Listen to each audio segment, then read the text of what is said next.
Hey everyone, how's it going?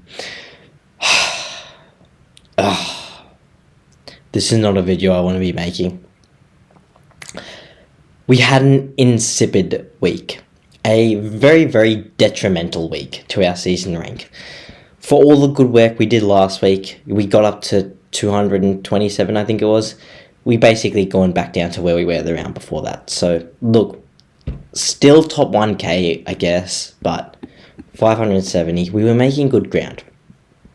2,330 for the round is what the score we got, 34,311th.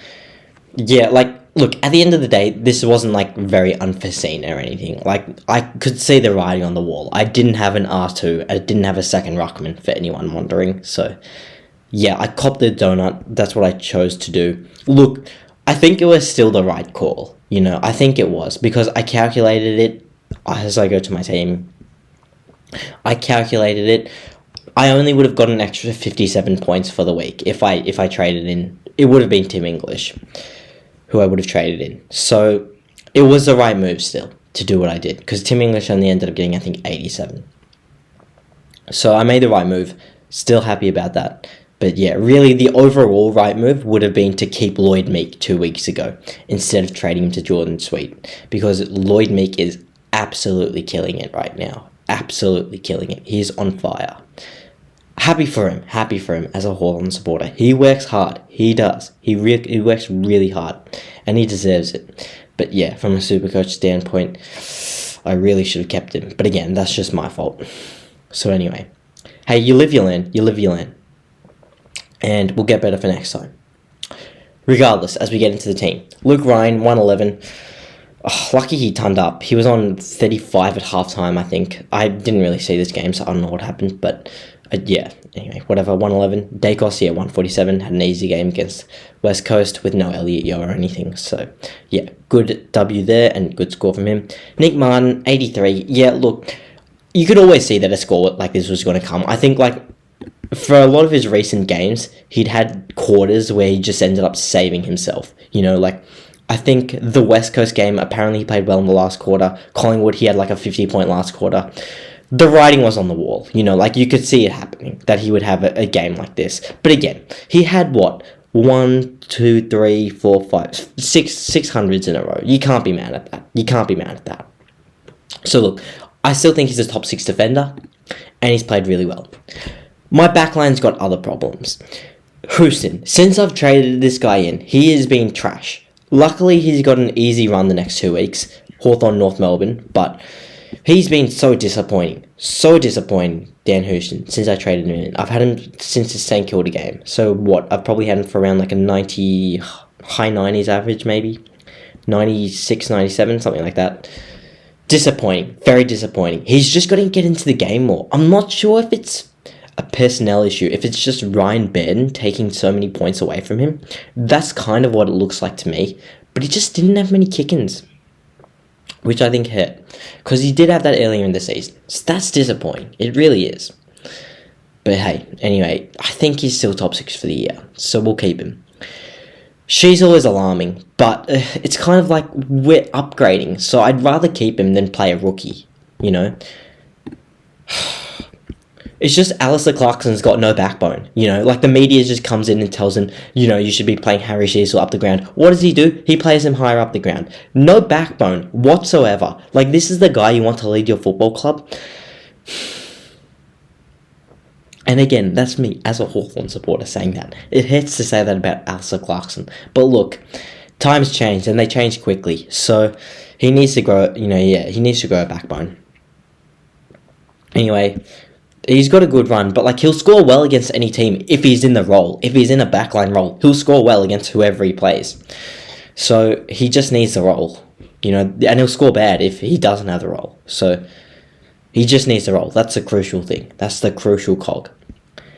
Hayden Young, 65, extremely disappointing. Look, he's got St Kilda this week, which backmen go well against, but he plays midfield anyway. So, he's got good form against them last year, but he probably was playing backline then last year anyway.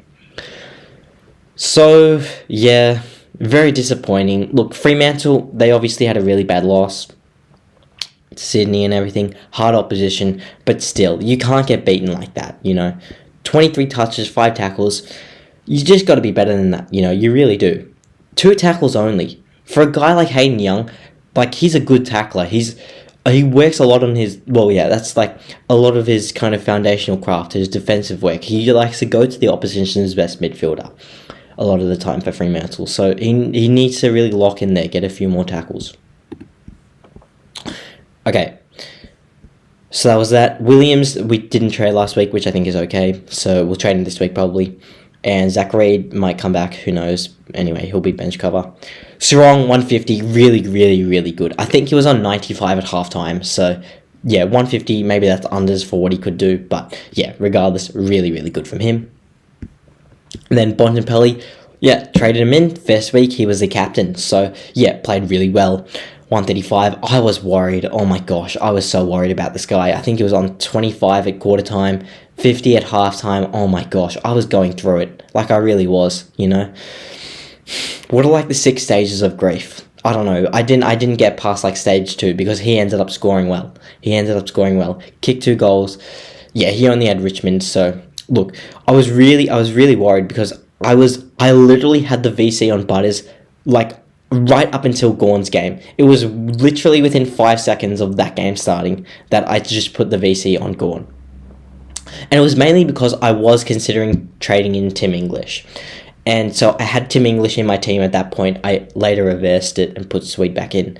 And instead, so I wasn't going to go Bontempelli. I was going to go English. It was a last minute move, I was thinking. But then I was like, look, no. I calculated the points again. And again, really all it was if I went the Tim English route, what would have happened was instead of Bontempelli, it would have been Closey on field, and I would have got English's score. So it's 87 plus 105, which is 192, compared to with the route that I did end up going down, it was just Marcus Bontempelli. So it was either 135 compared to 192. So obviously I lost 57 points there, but it's better in my opinion because for this week, it means Sweet's going to be on field, which I think Sweet will score well, whilst I keep, now I've got Bontempelli, so I don't have to trade him in later on. I will have to trade in English, but he only scored an 87, I think, so it's not that big a deal that I didn't trade him in. Again, I only lost 57 points for the week, so it wasn't that big a deal. My team just played bad. It's not that I didn't have an R2 this week, my team just played bad as a collective. So I did have the VC on Butters, but then when I had Tim English in, I was like, because I wanted to captain Bont, I wanted to go Butters into Bont, but then I was like, I don't know. So I was going to go Gawn into Butters, so that's what I was planning. So I went and put the VC on Gawn when I had English in my team, but then the day later, on the Friday, after the Thursday night match, I was like, this is stupid, so I just put Bont in my team, and I put the captaincy on him. So obviously I couldn't put it on Butters, because Gawn's game had already played, and I put it on him. Otherwise, I would have gone Butters into Bont, because, again, as I'd been told, Geelong let up a heap of points inside midfield. So, I thought Butters would go well, and he did, and that's good, obviously. But, Real 83, insipid.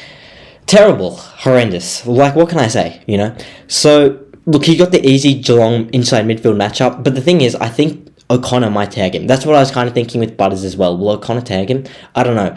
He could certainly tag Matt Rao, though. So, I'm not exactly sure. 83, obviously not good, especially against North Melbourne, but apparently Will Phillips was on him for a lot of the game, just sitting on him, so it's a bit difficult, obviously. Anyone can get tagged at the end of the day. I think it's harder to tag an inside player than it is an outside player, because outside players, you can just put a really good endurance runner on them, and they'll just run with them all day. Inside players are a little bit more difficult, in my opinion at least, but, anyone can get tagged, inside or outside, so, Real succumbed to that this week. Steele, so 122, obviously really good to see him hit back there. Hawthorn's midfield is actually not too bad. They've won 3 of their last 4 games now, so they're not actually doing too badly. And he's had 2 good scores in a row. If you traded him out after this Port Adelaide game, you'd be filthy. He looks in good form. He doesn't have the strapping on his leg anymore. Again, he's played 2 weak teams in a row, so we'll see how he goes. It could have just been the weak teams that he played against, but, they lost to Hawthorn, so that wasn't a loss that he still scored well in. So, granted, it was very close, but, Tom Powell, 77. Look, he's actually not too bad. The thing is, clangers are killing him. They really are. I think he had 7 on the weekend of his 25 touches or something. Yeah, 25 touches. I'm pretty sure he had 7 clangers. So that really hit. That really, really hit. I'm actually not thinking that he's going to be as bad as maybe some other people do. Look, did we get tricked trading him in? Yes. Yes, we did. This was just one of the things where it's you can't trade in a player that you haven't seen play. And I had not watched the North Melbourne game up until this point of the season when I traded him in after round 2. And that was my mistake. You don't trade in players and you don't trade out players that you haven't seen play. Unless they got an injury or something that you know they're going to be out for. But otherwise, if you haven't seen them play, you don't trade in or out. Because you just don't know. It could have just been a random bad game. You've got to actually watch them. That's my role. That's my rule at least. And it's worked pretty well. Tom Green hit back really well. So I did actually loop him on the bench. So, because I was look, players, especially we saw Connor Rosie just the week before, he was under an injury cloud and he ended up re-injuring himself, got injured on 50. It happened again. It happened in the season when I came 56th in 2020. If you guys remember in that year, if you played back then, there was a big injury cloud of Sam Doherty going into a game. I think it might have been over his calf, something like that. Anyway, and so he injured it at the end of round 16. Again, this was an 18-round season. He injured it at the end of round 16, and people were sweating on him all week. And I was look, I've got one trade left for the season. I'm just going to trade him. Again, 18-round season, so there was only 2 weeks left. So I just traded him out, got someone else in. And what happened? He got injured on 13 in the first quarter. So I was look, I don't want that to happen again. He just got injured early last week. So I was I'll just play him on the bench. If worst comes to worst, I'll put Closey on field. And yeah, Closey scored well. Green scored well. So yeah, obviously really happy to play Green. And I'll put him on field probably this week. Don't need to loop him anymore. So since he got through that game pretty well. And Closey, yeah, scored really well. It was really a last-minute decision, Closey or Powell on field. And I was Closey wasn't in the best of form recently. He really wasn't. So, I don't know. I mean, Gold Coast are probably going to lose this game to Geelong because they're just a flat-track bully team. They beat all the teams that they should beat. They lose to all the teams they should lose to, So, anyway, they'll probably lose this game. It is in Darwin, but they'll probably lose, even though they play well there. But yeah, I don't know who to put on field this week. It's either Closey or Powell. I'm not sure. Maybe if we can loop them, I'll probably do that. If I can. But yeah, I probably can because of the first game of the round. Okay, so we'll look into that if we have someone. I mean, Lazara's probably going to get dropped for that though. But he played on the weekend. Or Graham. Oh no, Graham plays that game. Okay, anyway, we'll see. And yeah, Lazaro sub. So his cash is just going to tank now. We've barely made anything out of him. He was up to 240. 245. He started the season at 180, so we've barely made anything out of him. I think we'll just keep him for now, unless he gets up to 300k, but otherwise we'll probably just keep him as a warm body. Maybe he gets up, or maybe he just plays. We can use him as a substitute if we need to, or something, but he's going to be sub a lot anyway. Gorn 111. Yeah, look, probably was lucky to end up getting this, given the fact that he got that goal at the end. That was really good. He wasn't playing that well. I really don't know why I put the vice captain on him. It was literally Melbourne, the rating here in Melbourne. I should have known that, to not put the vice captain on him. Anyway, that was a really stupid move on my part. Luckily, it didn't end up too badly. 135 for the captaincy is not too far off Butters, who only 12 points extra is what I lost out on, so it's not the end of the world. Sweet obviously didn't play. Hopefully he comes back this week. I think he will. I think he'll be a straight in, and look, Vicentini did play. I think he ended up scoring 75.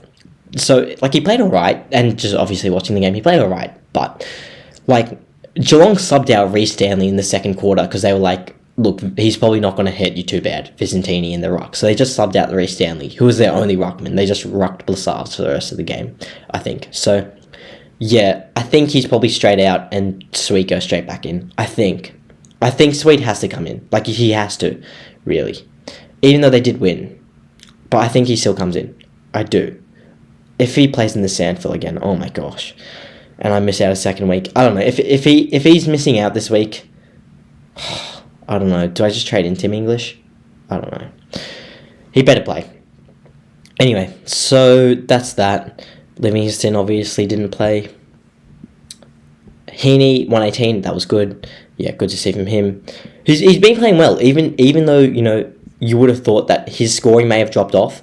It really hasn't, It really hasn't by too much. I mean, like a little bit. Like, he obviously wasn't going to keep up 144, but he's still averaging about 110 post-buy. So, like, that's great, Really happy to see that. Flanders 108. Well, he was projected, the highest in the league last week, wasn't he? But, yeah, 108 is not too bad, so you take that. Reed 59, break even of 134 is absolutely insane. So, yeah, we'll trade him out this week. And Wilson 90, good, very good. Darcy 113, these guys are killing it, absolutely killing it. And Garcia, love cheering this guy on. He's really good. He actually is. Really good find for us that got him. Only 18% ownership. I reckon he'll get up to 300k probably. Kicked 2 goals in this game. Again, it was only Richmond, but he played well. He's certainly a good player. Hugo Garcia also didn't do too badly. I didn't really see him too much though, to be honest. But does he keep his spot? I'm not sure. Probably, but because St Kilda probably have more people to cull before him. But he could get dropped. I'm not sure. Darcy Jones didn't go too well for those playing him on field. You'd probably be disappointed there, but I mean, he's a small forward. Like, what did you expect, really? Okay, so trades this week, as I just alluded to, it's going to be Harley Reid out, and I think I said before as well, Zach Reid is going out. So, given these two are out, who are we going to trade in? Zorko. One, LeBron James. The king of Cleveland, Dane Zorko. So, yeah, obviously, Father Time hasn't gotten to him, if you understand that reference. Maybe, I don't know. But anyway, so, yeah, so we'll get him there. And what we'll do is, I think, we'll put Graham in the back line, and then we'll go... Who was I looking at? Oh, it was Sullivan, wasn't it? So, pretty simple trades this week. Just go Sullivan in. Look, I know Collingwood have a bunch of people to come back, like DeGoey and Mitchell and stuff. Does Sullivan stay in the team? I'm not too sure. Even if he doesn't, though, I don't think it's the worst, given the fact that, I mean, he's 102k and he can just sit on the bench. Again, like I was saying, I like a loophole anyway. Currently, I don't have a loophole, so it would probably actually be not the worst thing if he gets dropped. So he's 102k, the lowest you can go down. Otherwise, maybe it might be Bruce Reville, I think, if that's how you pronounce his name. Yeah, mid-forward swing is nice as well, so instead, it could be him. Why did that just disappear? I'll put Graham back. So yeah, it might be Reville instead. What's his job security like? I'm not too sure, but yeah, maybe go him. Him or Sullivan probably will be this week. I do obviously like the 102k that you get from that. And it gives me a lot of cash in the bank for basically the first time this season. We really haven't had more than like 50k in any 1 week. So that gives me good cash. And next week, probably what I'm looking at is going to complete my midfield. So it's either Sam Walsh for me, or it's Tug Miller. It's probably going to be one of those two. Otherwise, look, I've been looking at forwards. There's a few really good options out there, especially for the short run. I've got the top 10 players. That's crazy. Anyway, and the top 2 are Fremantle. That's pretty crazy. If we look at forwards, there's actually a top few that are starting to come to the fore. One that I'm really looking at is Isaac Rankin. I think I'm going to get him. When do I get him? I'm not so sure. But look at the run. West Coast, Hawthorn, Richmond. It might just be Isaac Rankin next week instead of completing my midfield. That might just be what it is. He's not going to go up too much. He'll go up maybe 11k this week, even if he scores a 90. So even if he kills it, gets to 120, it'll probably be 550, 560. So we can afford that. So yeah, we'll probably get him in next week. He's playing really, really well. And he's probably not a guy that you want to keep for the whole season, but maybe he is, honestly. Like, there's not a heap of forwards out there. There's really not. So, for this week, how do we line up? Well, okay, so Green on field. Okay, Green on field. If we can... I don't know who to field. Powell or Garcia? Who would be better? I'm not sure, to be honest. We might just go Powell instead of Garcia, say. Powell of Essendon. North Melbourne of Essendon. At Marvel, that's just okay. Crazy that Tom Powell, when I traded him, he was at F3, now he's at F5. Anyway, so, and then, yeah, we'll probably just line up like this, I guess. Like, this is a strong team. This is a really strong team, in my opinion, at least. Should hopefully score well. Just a lot of players had a bad week. A lot of them did. But overall, it's a strong team. It is a strong team. And yeah, one that I'm hoping scores well. Hopefully. We'll see, though. We will see. Like, next week, say, trade-wise, who are we going to go out? Depends. Probably one of Wilson and Darcy will have a bad game, so whoever it is will go next week. And it might be Closey. Otherwise, if we're only getting Rankin, like, if we're trading out Darcy Wilson, he'll be like 410 probably, so, or 400k, say. We only need to get another probably 130 to get to Isaac Rankin. So that's just one trade. So that would actually be good if it worked out that way. If we can just use one trade. Otherwise, if it's Darcy, we might need 2 trades. Or do I just trade Tom Powell before I trade them? No, I don't know though, because I think Tom Powell's actually going to be good for the run. I think he will be. Maybe I'm being stupid. And there was no Joe Simpson on the weekend. Okay, I don't know. Maybe we'll trade out Tom Powell before we trade out Darcy and Wilson. I'm not sure.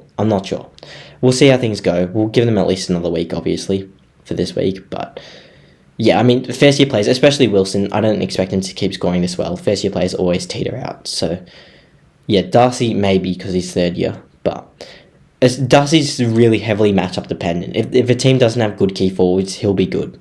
But, yeah, who knows. Again, I think Closey I do want to keep as like an M9, because I think he'll be good, but especially for some games, but maybe not, especially in the midfield, probably not. Darcy could be an F7 when he's going up against this team with no key defenders, but yeah. Anyway, who do we need to upgrade? Well, still kind of Closey, Sweet, Darcy, Wilson at least, I reckon, or at least say even if we don't say players' names, say just spots. So 1 spot, 2 spots, probably at least 2 of the 3 spots as well. So say we're looking at 4 upgrades, I reckon. Probably for the last forward spot, we can potentially play Powell, or just Powell and Darcy every week. We just rotate them. One goes on the bench, and then we loot the other one. I don't think that's too bad, to be honest, if we do that. So we'll see, but yeah, we'll need to use at least 8 trades left on upgrades, which again, cash-wise, we're going pretty well. We got 135k in the bank. Hopefully can go, say, Wilson to Rankin straight up next week. Otherwise, we might just go... Yeah, because if we wait 2 weeks, we get 2 more cash rises out of Closey, which would be good. And then he'll get up to like 380 probably. I'm probably just rambling at this point, but anyway. My thing is taking forever to load as well, which is annoying. Like, head of loading. Anyway, what's Closey's run? What's he projected to go up? I've also got to do captains. Okay, yeah, Carlton. Oh, Carlton's a difficult matchup. But anyway, say yeah, he could get up to 370. That would be good to trade him out at. I'd be happy to part ways with him at 370k, especially if he can get a good score this week. So yeah, look, this is not loading. I'll just do quick captains quickly once it does load, which is hopefully now. And we'll look at who we'll get in. Just waiting. Any day now. Oh, what a week. What a week of SuperCoach. I'll reload it. I'll refresh it. It's kind of like... Yeah, I don't know. It's kind of like I don't know, you know. Maybe I'm just making it up as I go. Who knows? Okay, captaincy wise.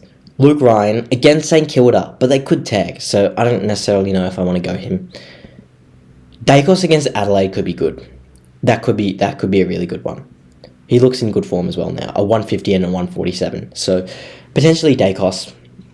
Martin against North could be good. Houston hasn't been in the best form, but he does only have Hawthorn, which is good. Sheasel, no. Young, no. But doesn't St Kilda, but again, probably not playing back. Sarong and St Kilda could be good. St Kilda's midfield is pretty bad, to be honest. So, and Sarong's just the number 1 player in the game. So it could be him. Bont against GWS is alright, but probably not. Merritt hasn't been in the best of form. He's been playing a lot of forward, which is disappointing. But North Melbourne this week is good, so potentially him. Butters against Hawthorn is a really good one. I like that. Like, they usually use Connor Nash as a tagging role. I mean, Finn McGuinness is in the team, so he could tag. And he might tag Butters. He certainly might, so I don't know if I want to go him. But yeah, I mean, Nash isn't going to tag someone like Butters. Rowell against Geelong. Hopefully they don't tag him. I get the feeling they'll just send Mark O'Connor to him, though. Sadly, Steele against Fremantle. Hopefully he scores well, but I'm not going to captain him. Green against Western Bulldogs. Probably not, but doesn't have to go against Libba, because I'm assuming he's not playing. May have played this last game, sadly, but who knows. Closey against... Obviously not going to captain Closey. Gorn against West Coast. Could be good. As, fullback captain. Probably would be good if we need it. Heaney against Carlton. Probably not. Flanders. Probably not. Against Geelong, because he doesn't really play inside midfield. Zorko is one against Richmond, who could be really good. We might vice-captain Zorko, because he's a bit risky. So we'll vice-captain him, and we'll go him into... I would have liked to captain Sarong.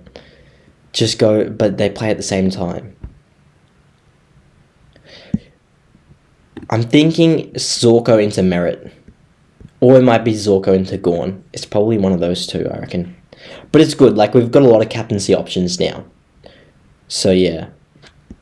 We'll probably do Zorko into Merritt or Zorko into Gorn. Oh, no. We might do Dacos into Zorko? I don't know. Dawson can play run with rolls, and he could do that on Dacos, but I doubt he will. I'm not sure. It's a difficult one, but I'm looking at Zorko, looking at Dacos, looking at Merritt, looking at Gorn. So yeah, there's a few good matchups this week. Some of the people that people brought in last week, like Clayton Oliver, didn't go too well. But he had a few clangers and everything. Yeah, I don't know. Walsh went pretty well. I'm living in fear of Walsh quite a few weeks. So I want to get him. Again, him or Miller. I'm not sure who. But yeah, it should be alright. Whoever is underperforming at their bye, we'll just flip them. I don't mind. I don't mind flipping them. So we'll flip them at their bye. Otherwise, we'll keep everyone else. So yeah. Who potentially would we flip at their bye? Probably... I don't want to flip Houston. Maybe it's Young at his bye, but then we traded him out again after we've already traded him back in. So I don't want to do that. Probably Rao potentially at his bye. That's really the only one, I think. And he's had a good start to the season. He's averaged well for us, but we don't want him to tank now. Just a few more weeks. Just hold out another 2 weeks. I know Walsh actually does have the round 12 bye, so it probably doesn't make a lot of sense trading him in next week. For buys wise, because I haven't really looked at this yet. How am I going? Okay, so premium was 1, 2, 3, 4, 5, 6, 7, 8, 9, 10, 11, 12. I'll probably play Sweet, so we'll just count him as a player, at least as playing. So 12, 13. So 13 players there that are probably very likely to be my team. So 12 is alright, because we'll just have players that fill out. I think as long as we have 12, we'll be okay. 1, 2, 3, 4, 5, 6, 7, 8, 9, 10, 11, 12. Power will still probably be there, so 13. So that's good. Okay. Around 14. 1, 2, 3, 4, 5, 6, 7, 8, 9, 10, 11, 12, 13. Probably Power will be there, so 14. So that's good. I know around 14, a lot of people are struggling with that. That seems alright for me. And 15. 1, 2, 3, 4, 5, 6, 7, 8, 9, 10, 11, 12, 13, 14, 15. And Power will probably still be there, so 16. So yeah, okay. We're going well for all the rounds. Probably try to have at least 20 players for every round, but if we can only manage 18, then hey, that's what happens. So that's okay. Yeah, we still can't tank and just go 1 or 2k players on the bench, because we may need some people that are playing. So if we're going Revel or Sullivan, it might be okay as long as they're playing. But we'll have to monitor that. Otherwise, rookies this week, I'm not necessarily sure. I might actually look at Toby Conway, especially if Sweet is out and Conway gets named, because, Reece Stanley got subbed out in the second quarter. It was a tactical move. He wasn't injured or anything. So, they could just drop him. I'm not sure. So, if they do that, then may as well bring Conway in. I think he's only played 2 games. I'm pretty sure. I don't think he's played a third. No, he hasn't. No. So, yeah, negative 45 break even. He might just be worth it. I've got the cash, so I may as well just, potentially, if he comes in, trade him in, put Livingston forward. But I'm not sure. Anyway, that's pretty much all I've got for this video. Thank you guys so much for watching, and I will see you in the next one.